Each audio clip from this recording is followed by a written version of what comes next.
Bayangkan, kamu baru saja menikah.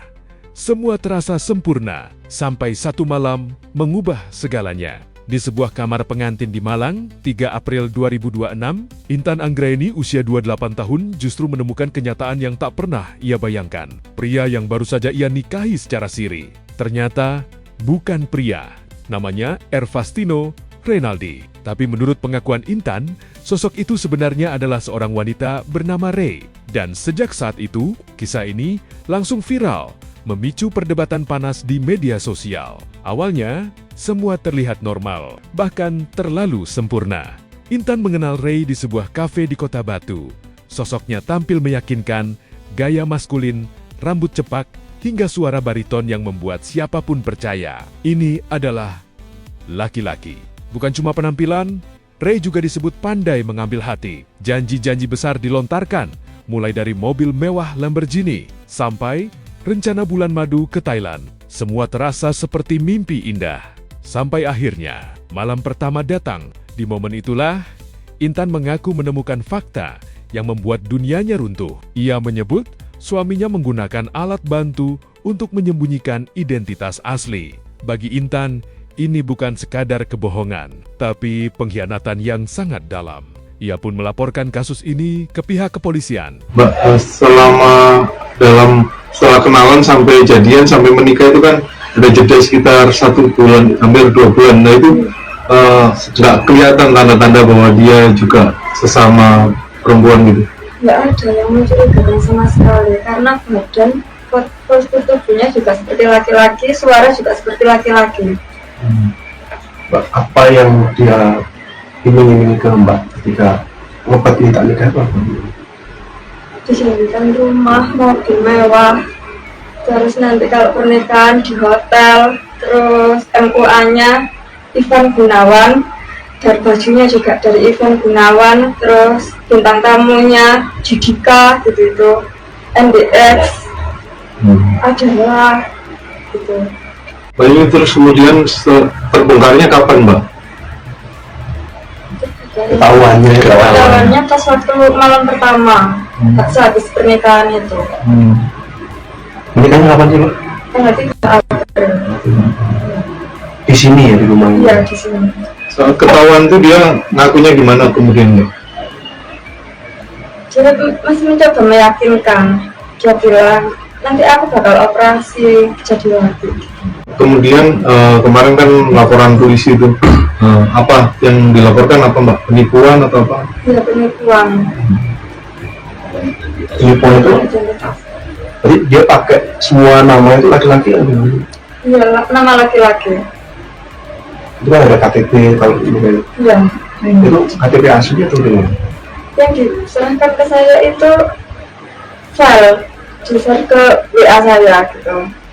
Tapi, cerita tidak berhenti di situ, karena dari sisi lain, muncul versi yang benar-benar berbeda. Ray, sang terlapor, akhirnya buka suara, dan pernyataannya justru membuat publik semakin bingung. Menurut Ray, Intan sudah tahu sejak awal bahwa dirinya adalah seorang wanita. Bahkan, Ray mengklaim keluarga Intan juga mengetahui hal tersebut. Bukan hanya itu, Ray juga membantah semua tuduhan penipuan. Ia bahkan mengatakan pernikahan siri itu justru bukan idenya, melainkan keinginan Intan sendiri. Alasannya, Intan merasa nyaman bersama Ray setelah pengalaman buruk di hubungan sebelumnya. Cerita makin rumit saat Ray mengaku sempat ingin mengakhiri hubungan sebelum pernikahan terjadi. Namun menurutnya, ada tekanan emosional yang membuatnya tetap bertahan. Ia menyebut adanya ancaman, bahkan sampai ada kejadian pingsan dari pihak keluarga. Dari awal udah tahu identitas aku apa, keluarganya pun juga tahu identitasku dan segala macam.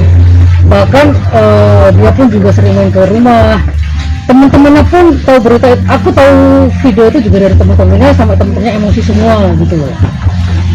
Jadi sebenarnya si Intan ini sudah tahu ya? Sudah tahu dari awal banget, pertama kali mau ngejak dia itu udah dikasih tahu sama maminya.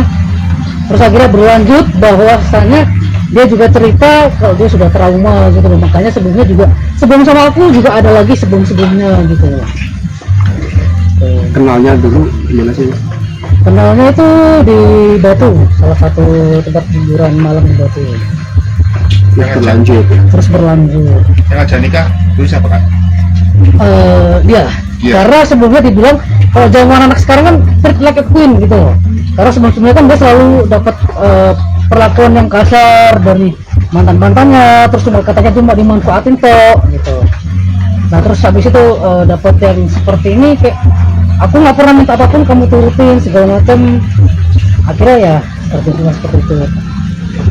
Nah, akhirnya sampai terjadi pernikahan itu gimana? Kayak kalau diceritakan kan mau Itu nikah panjang banget ternyata, tapi sebelum adanya seperti itu aku sudah ajak udahan, tapi dari pihak mamanya sama dia mau ngancam bunuh diri, sampai mamanya kan pingsan akhirnya buninya datang, terus buninya yang redain gitu loh, redam biar kayak pikirin dulu lah baik-baik, jangan tergesa-gesa. Katanya ya gimana Re, nanti mana udah terlanjur malu sama tetangga, apalagi kamu mau nikah ini segala macam.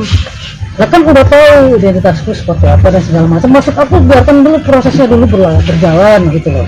Cuman kan memang gegabah gitu loh. Cuman banyak sekali omongan dan bukti-bukti bahwa Intan itu anak sekolah sama aku cuma karena duit dan duit gitu loh.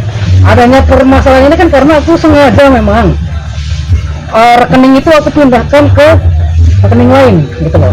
Aku bilang saldo aku udah nggak ada segala macam. Terus sengaja 4 hari nggak ngasih uang, terjadilah masalah itu gitu loh. Di titik ini, publik mulai terbelah.